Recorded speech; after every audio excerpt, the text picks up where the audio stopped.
I sense no bloodlust for myself for him. Hello, everybody, and welcome to episode 4 of Overlord. Wait, were you recording the whole time? Don't worry about Kiwi's bloodlust. It's just something that she has to deal with from time to time.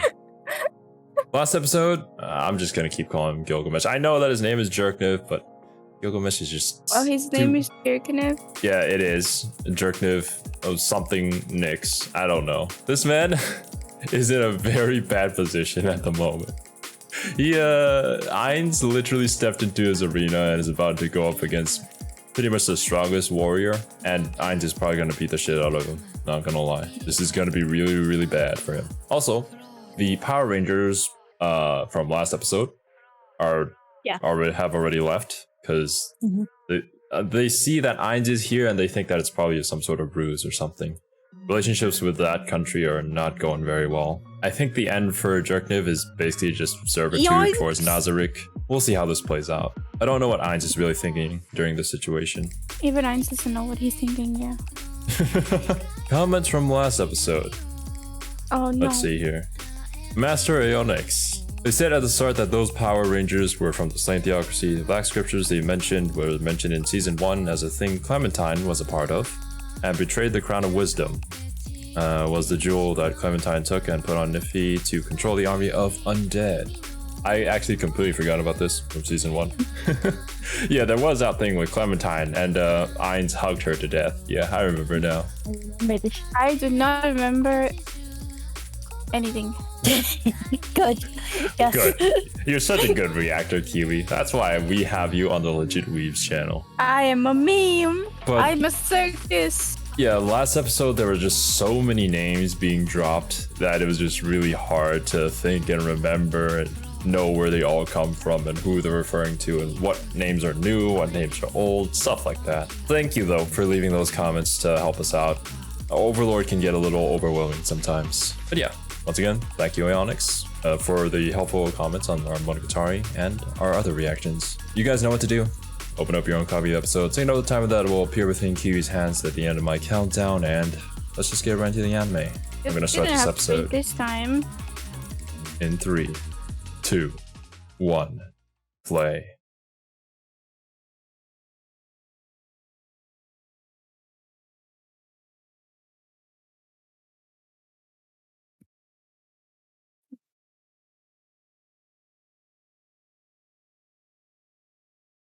Damn.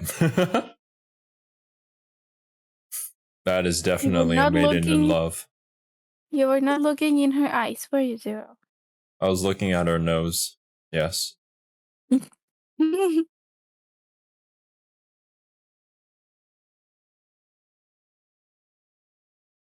world item that they use to brainwash Shoutout, yeah.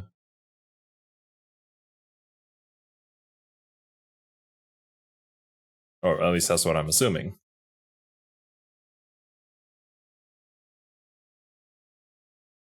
Bald Ainz. What do you mean bald eyes? He's literally a skeleton, Kiwi. What? His default outfit is bald.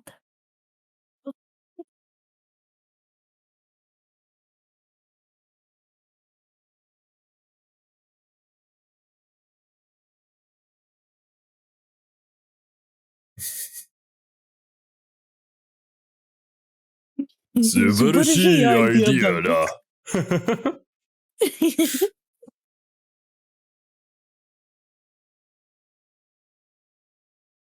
Man, that's a lot of people. Well, I think I welcome like to this better Overlord. than Go Cry Go.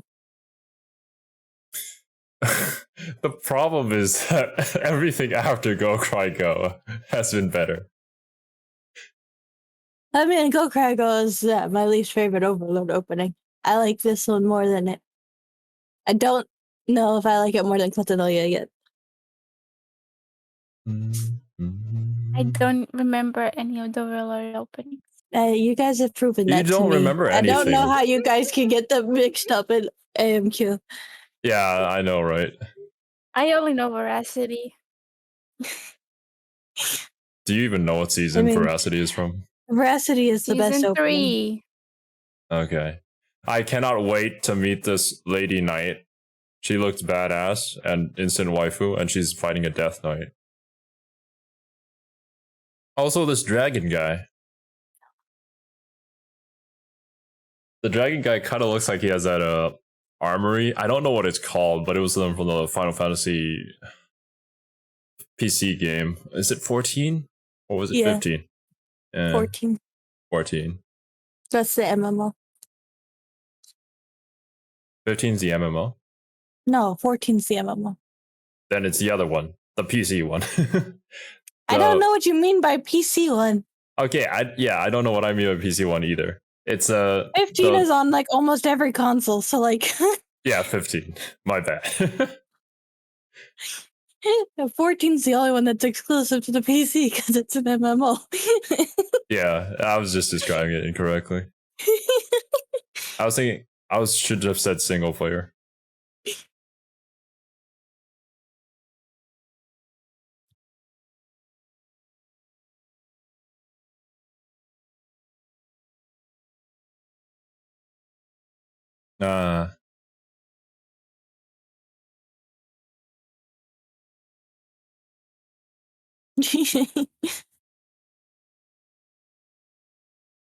Oh.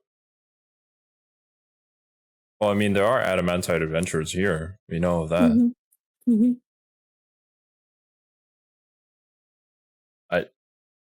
Do you think they're gonna have a choice?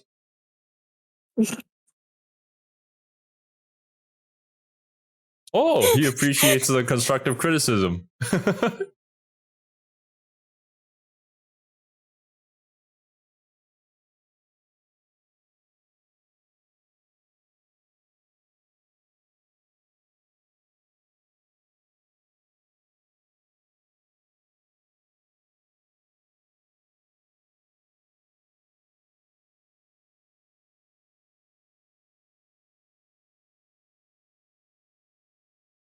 I bet it is newly-wedded adventurers.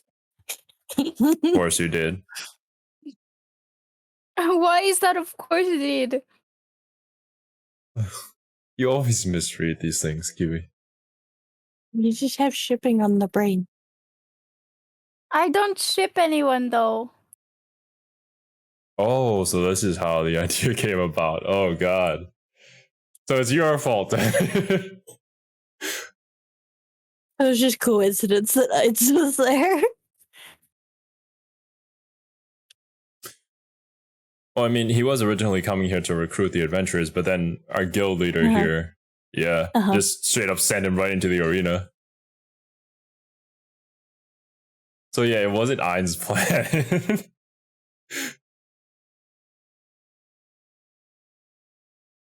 Wait, his name is Ainz? That's...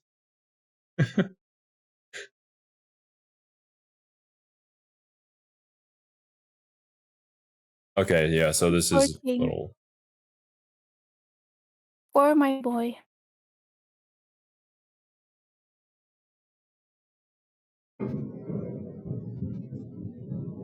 Apologies if you hear the thunder in the background. Thunderstorm currently going on. I would start singing the thunder song, but it would get copyrighted. Yeah, you're so incredibly good at singing. Yeah.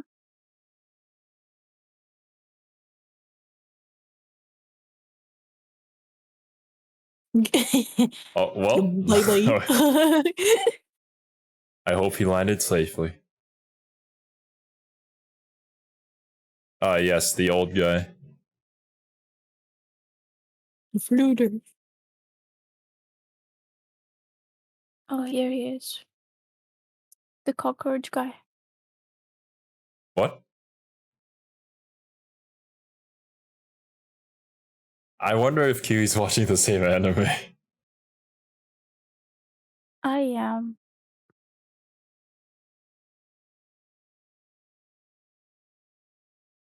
Book of the Dead.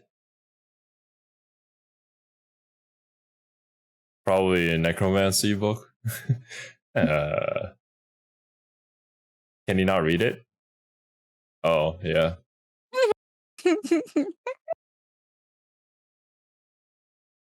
This guy kind of gives me Ronin vibes from like Kuma desu Nanika. Who was that character again? He was the mage guy who was obsessed with Kumako. Ah, okay, I don't remember now. how much we saw of him in the anime. And then in the Yeah. light novel, he ends up naked and trying to learn under them in a cave. Oh my god.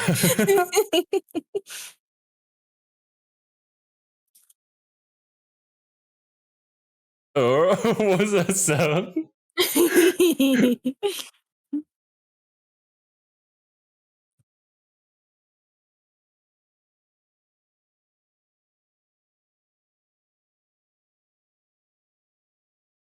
Like a little kid.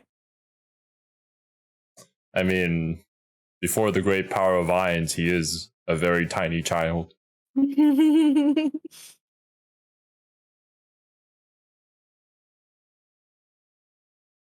Oh, yes!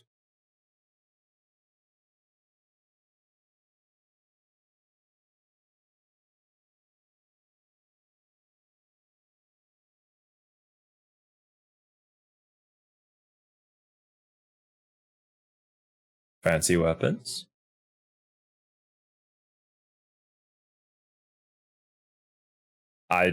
Does not compare to Nazir. Oh my god, what is wrong with your eyes?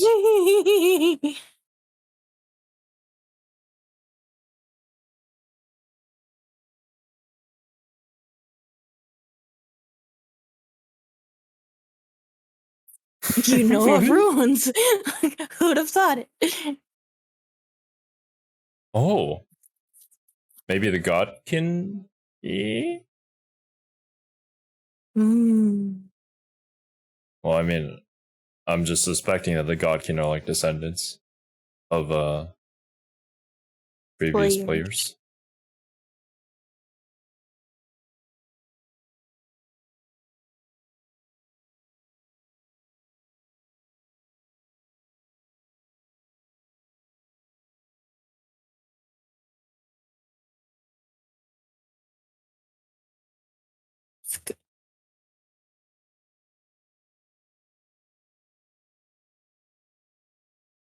This man. Naruhodo. If you're looking into his eyes, you see that he has gone through some shit. All right, he does not. This does not phase him at all. Not even a little bit.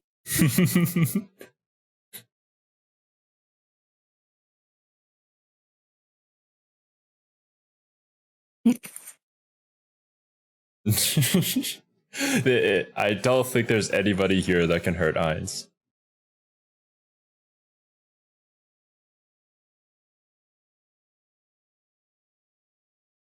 So this is how he got in the Colosseum. Yeah. Yes, he did with goats and bad CGI. He killed the viewers and the villagers. It's super effective.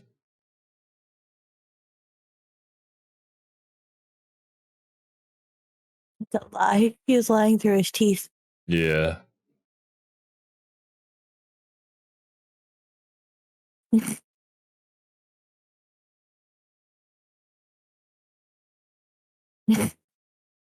I have other more deadlier spells. Yes. Naruhodo. He sounds like Zero but older. What?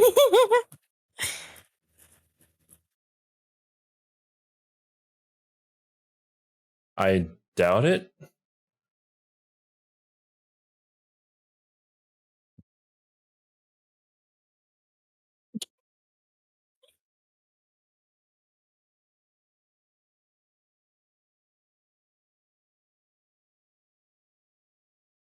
It's fine. You can do that.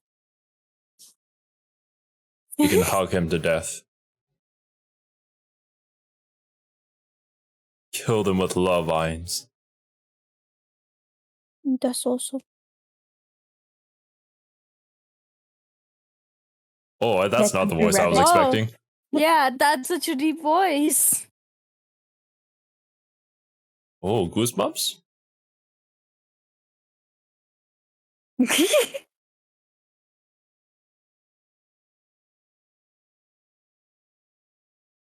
Oh my god. Is it the big lady? The big lady that keeps calling Climb a virgin?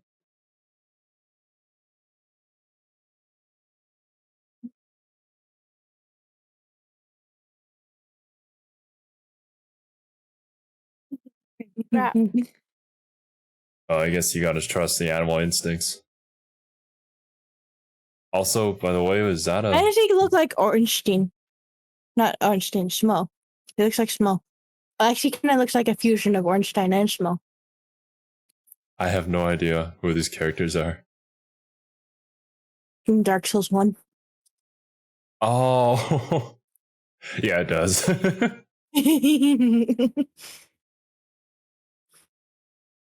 Don't lose, Warrior King. I would Poor not bet on Warrior Warrior King.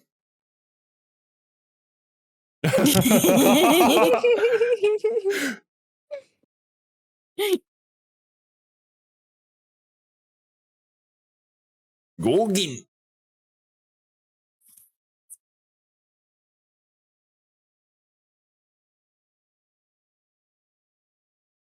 Naruhodo.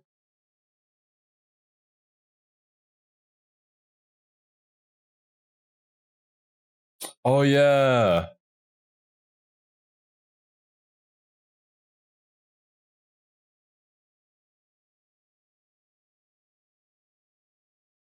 I see.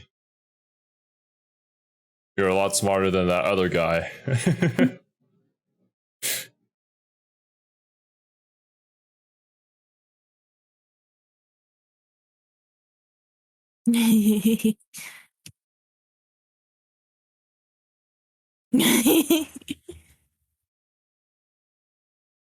Well, looks like that we was gained easy. a new subordinate.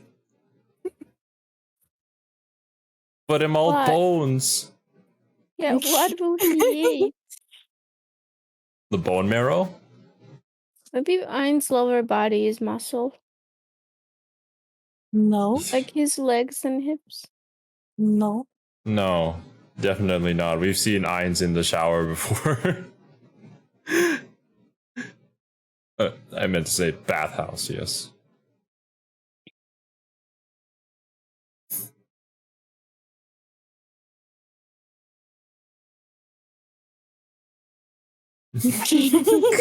Jeez, calm down, Gilgamesh. I know that this is like your last hope, but oh my god, you can still see him in the back.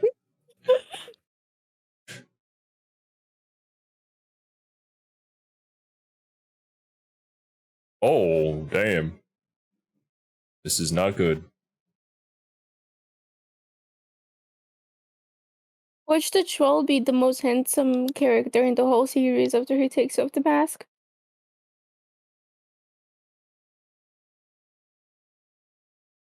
Sure.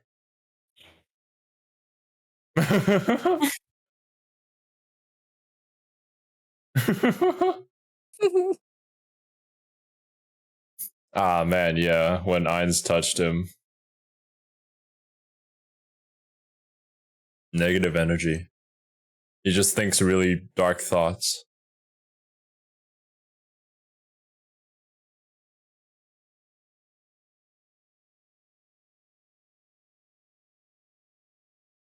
Oh, permanent debuff.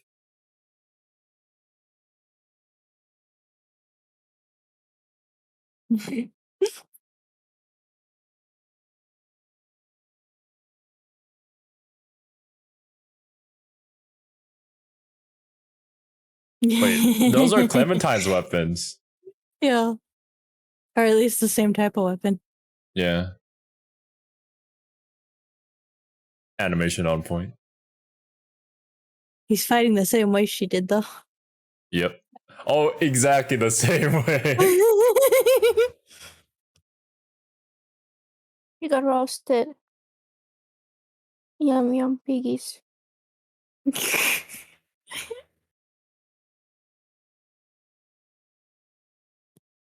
It's always hard to fleece a crowd in away games. I mean, Ainz probably hasn't competed in a lot of competitive sports before.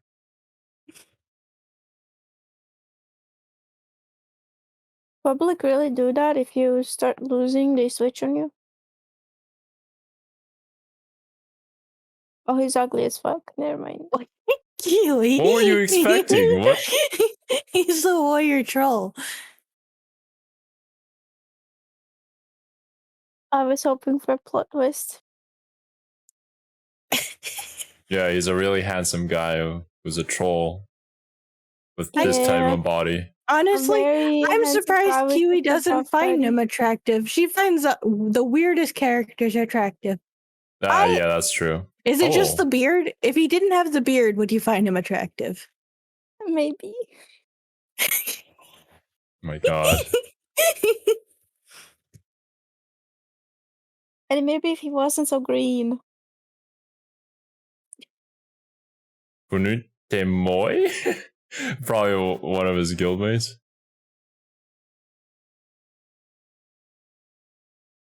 Oh no. soon, Ainz. Oh, well, oh.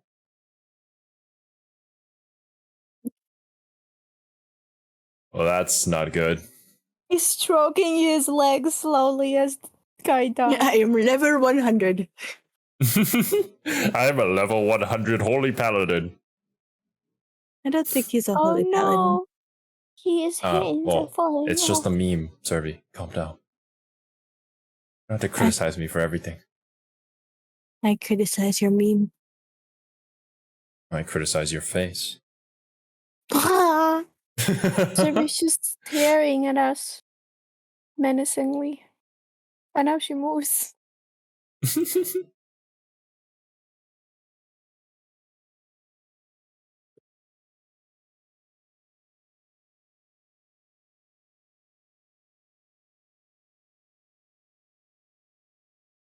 Yes. I could literally snap his finger and you just disappear from this world. And then he'd bring you back as a undead soldier. Yeah, then he'd do it again.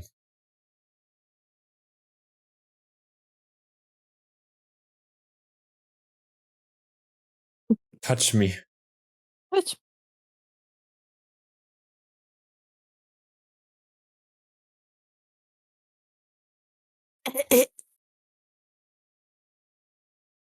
Dude, you're going to die, but... Okay, I understand. The pride of a warrior, yes. It doesn't even matter to Ainz because he can have him dead or alive.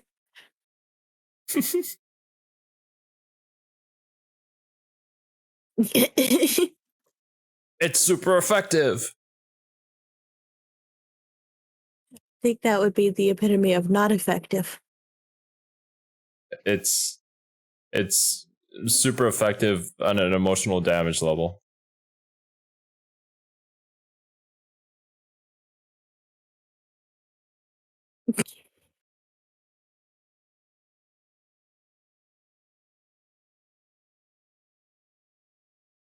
Oh, he even has his own microphone.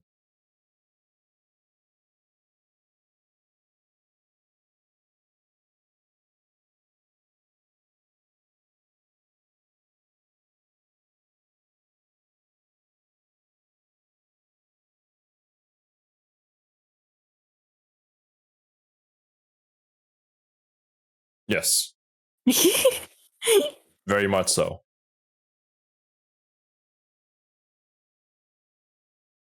This is perfect. We can gather all the adventurers and go explore the abyss. Imagine like Ainz in the abyss. Like that. We'd be able to go even further beyond. Until they just brings him back to life. Or undead.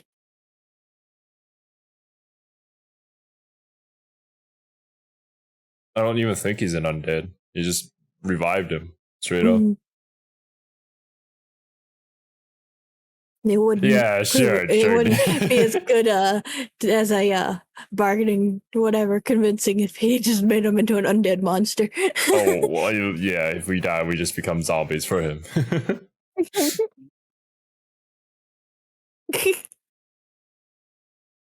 I love you. You submit yourself? Yeah, I did.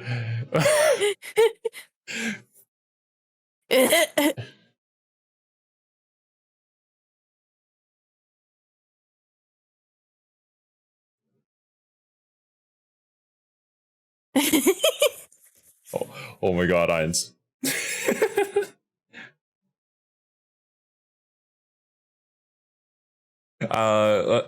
Where's Demiurge? Like, Ainz wasn't planning this at all.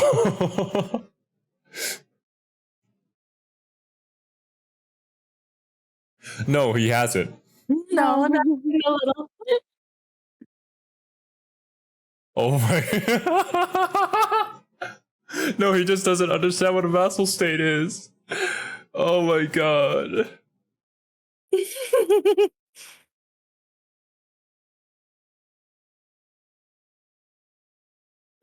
Bro, the true GDS.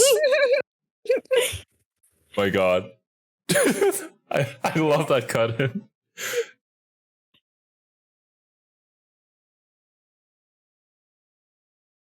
My man needs some sleep, Oh, honestly. Don't worry, Ainz won't kill you. But do worry a little more though, because they want you bald. What?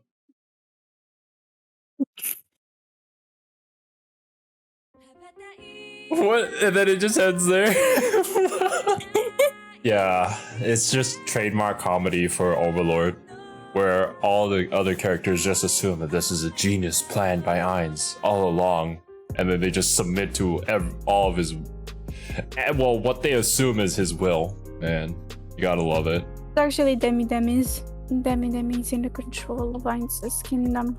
I mean, Demiurge is the one that schemes all the plans that actually gets things done, whereas Ainz is kind of like, yeah, we're gonna try to do this so that we can find other players. But of course, Ainz all is the more political like- stuff is just Demiurge's thing. Yeah, Ainz is more like, oh, this happened, sure, I'll go with it. Let's wing it. And then it works in the end, because I mean, Ainz is very, very powerful. I do like though how kind of this time it wasn't how should I say, it wasn't one of the Nazarick people. It was actually our guild master here who made a suggestion, because he's not like a complete subservient to Ainz, like extremely subservient to him, and would just follow all of his orders without question. But now we're actually getting like some brains here on Ainz's side, which he desperately needs, because he really doesn't know what he's doing. It's so funny how he just ends up like, we just follow along with the guildmaster's plan, and then we end up in the middle of the arena, and it all just works out so perfectly, with the slave theocracy being just clearly outplayed by Ainz just following somebody else's idea. And Jerkniv honestly played himself. I don't know why, but for some reason Overlord this season is giving me like Half Prince vibes. Half Prince? What's that? Yeah, it's I read the Taiwanese manga. It's also a light novel. But like just kind of the world building structure that it's currently doing is similar to like later in Half Prince, when he sets up his like guild and it kind of becomes like a little kingdom. What was up with this? What did... I don't know, but I love them. Yeah, this bunny girl guy? I don't know anymore. I don't know, but I love them. Headhunter Rabbit. Are they like a hired assassin that's kind of like just masquerading as a maid? Maybe. That this guy hires? That's just what I'm thinking. Interesting though that their strongest warrior was a war troll. I was expecting it to just be a really big guy, but I guess to be his strongest warrior, you kind of have to not be human. Gazef was there anybody stronger than Gazef? Could there be anyone stronger than him? I mean, Rain always kept trying, but I don't think so. In this kingdom, probably not. In the world, probably. The Godkin, probably. I don't know if they're human though, to begin with. I don't know. I feel like this episode was a lot of fun, but also kind of like the continuation of the last episode. I don't know. I guess I would describe this as the episode where we get the action scenes, and then we just go back to the formula that Overlord is really good at, where It's comedic because everybody thinks that Ainz is a genius, but he just is kind of going with the flow. I mean, we still had that formula, but I feel like this was kind of not a filler episode, but like there wasn't a whole lot of meat in the episode. The opposite of the Made in Abyss episode this week. Yeah. I feel but like it was really fun. I really enjoyed this episode. Because the last episode was kind of like a huge information dump. Yeah, it was denser. With all that we needed this episode as like a break to just see like Ainz being Ainz, you know. And I think it's good for the show overall. Probably next episode. I hadn't actually seen Ainz do a whole lot yet this season, so it's fun to have an episode focused more on him. We did see the adventurers last episode who were adamantine level.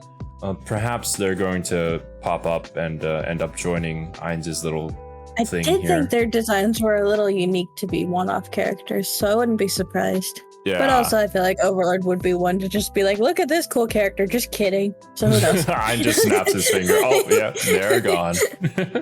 That makes me think, though. Potentially, maybe the Night Lady, the girl wearing the helmet in the OP, maybe her party could like join Ainz's thing, and then Ainz could like set up some sort of like quest and stuff. But then he uses his own minions as like the enemies to. I would like to watch that. That would be fun. Like a grinding kind of like instance that he sets up all on his own. Basically, I mean, Ainz has the power to do so. I could see it. Yeah, he can make his own dungeon. I mean, it's similar to what he did in season 3, where the adventurers went to raid the Nazarick. And then he set up like the Dark Souls dungeon. I mean, that was basically Nazarick itself is basically just a high level dungeon. The highest of all high level dungeons. Yeah. Well, I mean, that's what it was in the game before it became this world, effectively too, because that's why you have each of the dungeon floors and their heads. Yeah. And then Ainz himself was the final boss. So like, is it a dungeon anyone could ever beat? No, but like it is technically a dungeon. Yeah, if I remember correctly, or whatever you want to call it. Like at the very start of episode 1, we saw like players like fighting a bunch of skeletons and trying to get into Nazarick and raid the dungeon. But apparently they didn't succeed. Ainz at that time when the adventurers raided it, he tried to set it up as like a slowly ramping difficulty as well by trying to use the least amount of resources possible and having just Albedo try and manage it. So yeah, I can see this also being the same situation where he just like sets up rankings and then slowly advances the difficulty levels of each quest and stuff, and creates his own problems for the adventurers to solve. That way kind of like circulates into the economy and helps out with their current lack of supply and situation and whatnot. Also spreads the name of his kingdom to potentially other players in the world, if they're still here, right? Well, I hope our theory is correct, and that's what we're going to see next episode. I hope so too, because that sounds fun. But yes, if you guys made it to this part of the discussion, thank you so much for watching. Leave a like, maybe subscribe. But until next week, later dudes. Bye.